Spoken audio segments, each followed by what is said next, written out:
สบายดีพี่น้องที่ใช้อินเทอร์เน็ตในการรับชมเบิ่งคลิปนี้เนาะคลิปนี้อาสิพามาเบิ่ง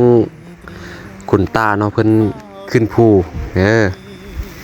นี่ก็เพิ่นขึ้นภูก็เพิ่นก็มีตัวช่วยเนาะในการเอาไม้คันเท้าเนาะสักขึ้นนี่ก็คอยขึ้นแต่ละก้าวเพิ่นเนาะนี่คอยขยับขึ้นจนมาฮอดครึ่งทางเลยพี่น้องเอ้ยนะมาฮอดครึ่งทางแล้วตอนนี้ก็นี่ลูกกอกยางเป็น1 บาทเนาะให้มันใหญ่ไวเนาะสูตรนี้สิเป็นสูตรที่ใส่ประจ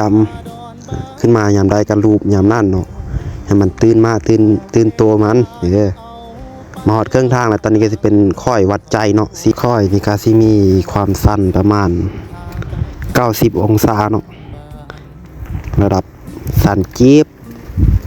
นี่ก็สิมาฮอดประตูอุโมงค์ถ้ำนาคีเพิ่นคันบ่ผ่านประตูนี้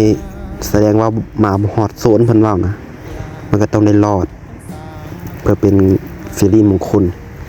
หลังจากที่รอดมาวินแล้วก็